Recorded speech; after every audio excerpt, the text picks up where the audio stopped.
Bienvenue sur le podcast de l'aviation présenté par Frédéric Beniada. Avec Accenture, partenaire stratégique des entreprises dans leur transformation technologique et humaine.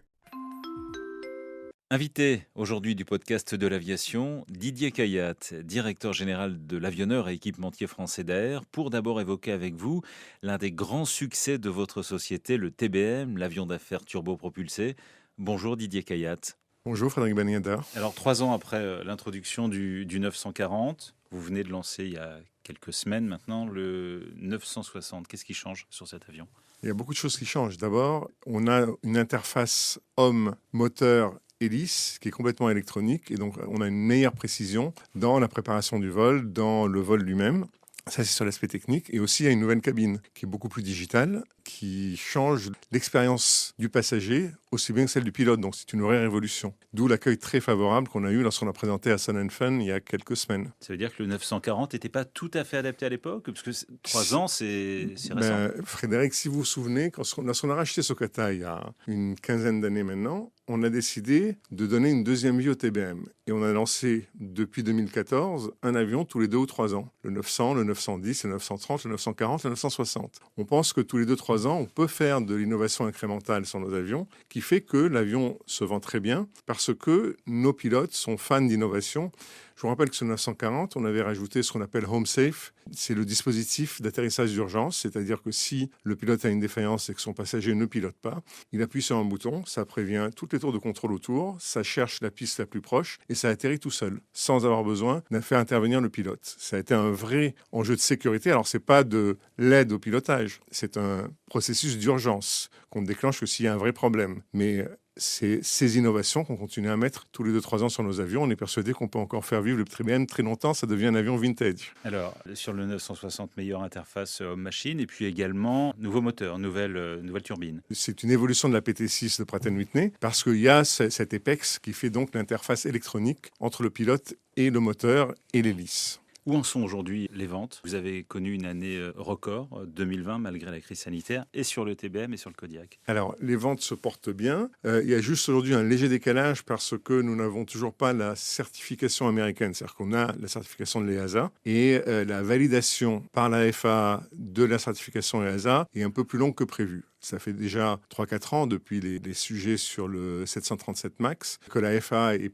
plus lente dans la validation, plus prudente, plus lente et en pleine réorganisation. Les avions sont vendus, les avions sont largement produits, certains en tout cas. On attend juste de pouvoir avoir la certification FAA pour les convoyer et les livrer à leurs propriétaires. Donc on va dépasser encore une fois les 50, probablement 55 avions cette année sur le TBM. Et le Kodiak, qui est notre autre très bel objet, puisque ça fait maintenant 3 ans que nous développons le Kodiak, se vend bien aussi.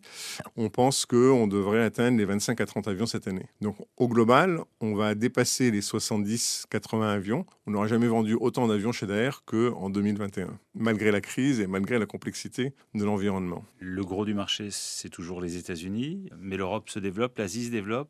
Vous allez chercher où aujourd'hui ? Alors, le gros du marché sur le TBM, c'est les États-Unis. L'Europe vient juste après, mais de très loin. Il y a 85% de nos pilotes sont américains. Le Kodiak est un peu plus international que le TBM, parce que c'est un avion de brousse. Il se vend en Afrique, il se vend en Asie. Avant qu'on rachète Kodiak, c'était un Japonais qui était propriétaire de Kodiak, qui voulait faire une compagnie aérienne avec les Kodiak. Et donc, ils en avaient fabriqué beaucoup, et puis ils ont changé de stratégie. Ils n'ont pas lancé la compagnie aérienne.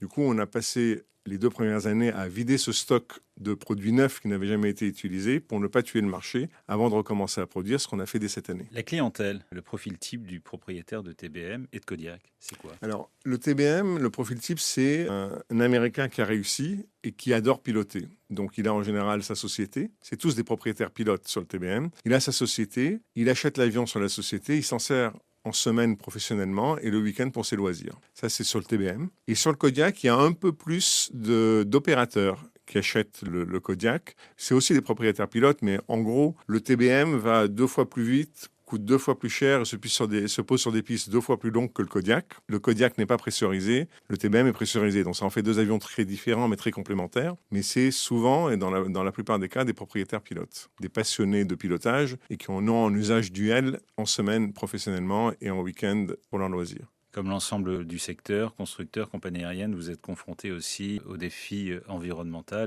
Qu'est-ce que vous faites, vous, pour être plus vert? Alors déjà, on a la forte conviction qu'effectivement, l'avenir de l'aéronautique sera décarboné. Parce que il y a 50 ans, il fallait la sécurité des vols. Il y a 20 ans, il fallait la montée en cadence pour permettre de servir l'ensemble du marché.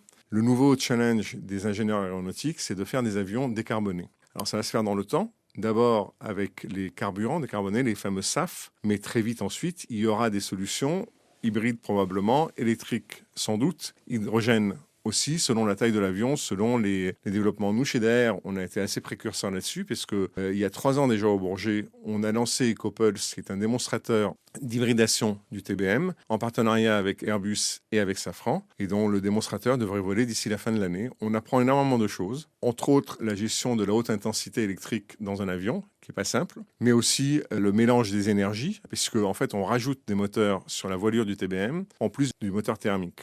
Et avec ce démonstrateur, on pourra tracer notre feuille de route produit cette fois, qui commencera sûrement par l'hybridation. Je ne sais pas si c'est le Kodiak ou c'est le TBM, on verra. Mais en tout cas, on a bien l'intention d'accélérer puisque l'aviation générale est un peu un laboratoire intéressant pour les aviations d'affaires et commerciales. Et donc, du coup, on est un peu les précurseurs par rapport à ça. On sera probablement les premiers à proposer des produits qui dépassent le simple sujet du carburant. Le problème que vous rencontrez aujourd'hui, c'est quoi? C'est le poids. Vous parliez aussi là de densité électrique, mais est-ce qu'on a un problème de poids avec les batteries comme tout le monde? Je ne suis pas sûr que ce soit l'enjeu aujourd'hui. Pour le moment, on n'est pas en train de faire un produit. Ce sera un enjeu, la masse sera un enjeu sur le produit. Sur le démonstrateur, c'est plus apprendre à gérer les deux énergies. Donc on n'est pas sur des sujets de masse, il y a des sujets de protection de la voilure, parce qu'on rajoute 6 moteurs sur la voilure, donc ça change un peu la physionomie, mais ce n'est pas le sujet aujourd'hui. Encore une fois, le démonstrateur, c'est pour apprendre. On n'est pas en train de faire le produit de demain. Par contre, on est en train de tirer tous les apprentissages qui seront utiles pour redessiner le produit, le cas échéant. La crise sanitaire vous a amené de nouveaux clients, de nouveaux propriétaires?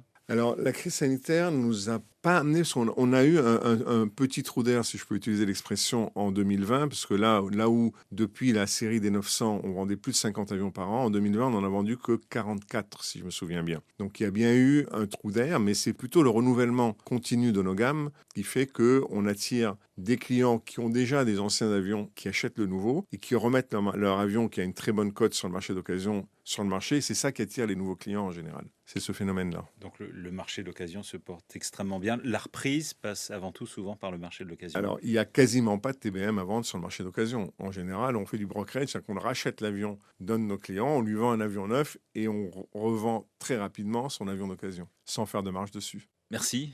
Didier Kayat, directeur général de Daher, que nous retrouverons la semaine prochaine pour évoquer les autres activités de sous-traitance du groupe et les défis financiers auxquels il doit aujourd'hui faire face.